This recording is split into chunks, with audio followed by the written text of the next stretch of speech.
yang lebih baik lagi dalam beragama, lebih kuat dalam beriman, dan tentu juga lebih mulia dalam berakhlak. Bukan hanya sekedar kita mengejar kuantitas ibadah kita semata, memang itu sangat dianjurkan, kita meningkatkan sholat kita, tilawah kita, sedekah kita, dan sebagainya. Tapi jangan sampai kita mengumpulkan begitu banyak ibadah hanya sekedar kita niatkan untuk nanti menagih Allah, untuk membayarnya dengan surga, sementara semua amal kita itu tidak membuat kita menjadi manusia yang lebih baik dalam kualitas keimanan maupun dalam akhlak. Karena Nabi sudah mengingatkan kita betapa banyak orang yang selama Ramadan itu hanya mendapatkan rasa lelah, lapar dan dahaga saja, dan tidak mendapatkan lebih dari itu. Kata Rasulullah sallallahu alaihi wasallam, rubba shaimin hadzuhu min siyamihi al-ju' wal 'atash. Betapa banyak orang yang berpuasa namun dia tidak mendapatkan dari puasanya itu kecuali hanya lapar dan dahaga saja.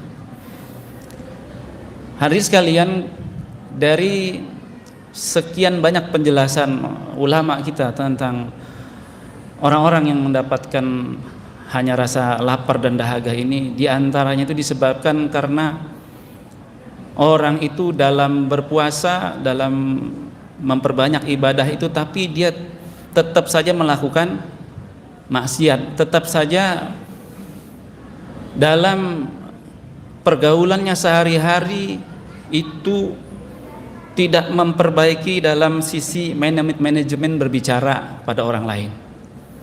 Di antaranya tetap menjadi orang yang kalau bicara itu menyakiti hati orang lain. Tetap kalau meskipun dalam keadaan berpuasa, dia kalau bicara itu menghujat, mencela, mencaci maki, atau banyak mengejek, lagun, rofas, bicara porno, mengolok-ngolok dan sebagainya.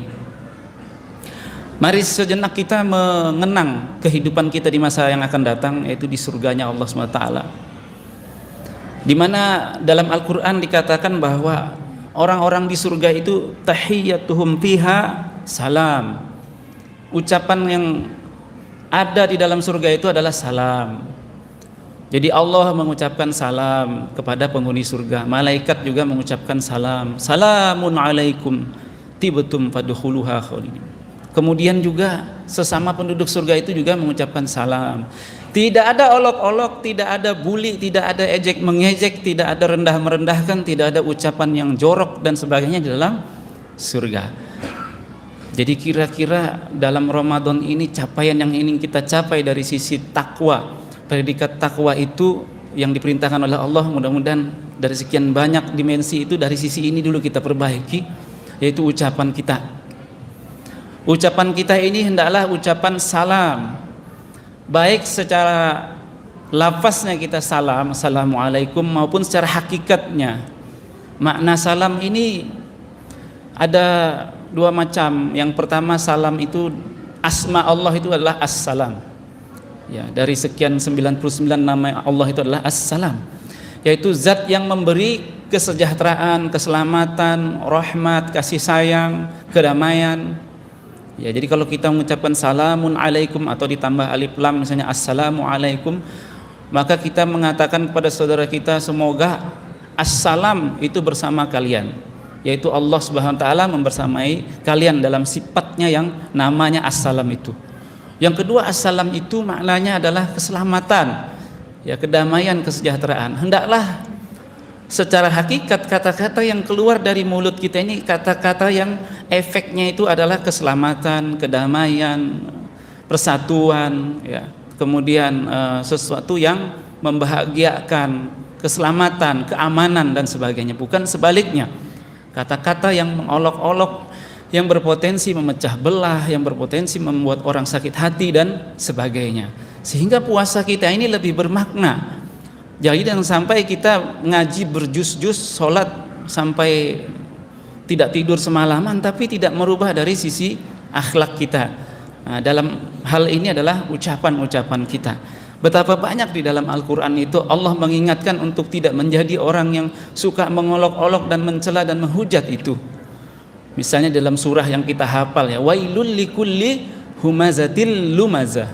Celakalah orang-orang yang suka mencela dan menghujat, mengumpat. Ya. Humazah, lumazah, ya, hammas, lammaz. Ya, hammas ini kata di dalam tafsir Ibnu Katsir itu maknanya bisa berarti sesuatu yang menjatuhkan orang lain lewat tutur kata. Jadi kita mengucapkan kata-kata yang itu merusak orang lain, merusak hubungan, merusak persatuan, terjadi perpecahan, ya, bahkan terjadi kesengsaraan, terjadi pembunuhan dan sebagainya. Itu ungkapan atau ucapan yang mengumpat lewat mulut yang bisa mengakibatkan kerusakan.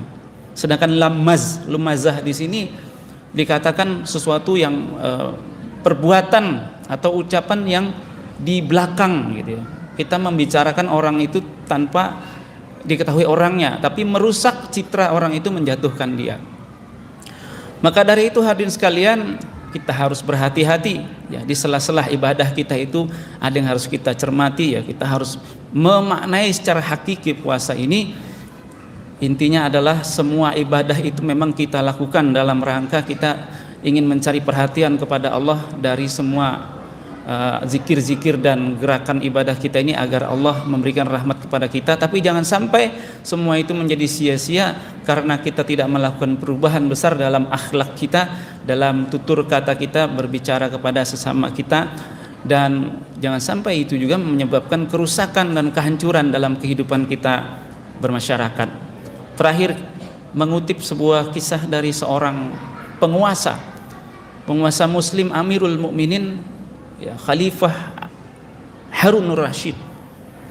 Ketika ada datang seorang ulama, datang seorang ustadz yang pergi kepada dia mengatakan kepada Amirul Mukminin ini, ya Amirul Mukminin Harun ar-Rasyid, inni nasihu laka famushaddadu alaika fala tajdini fi nafsika ala syai'.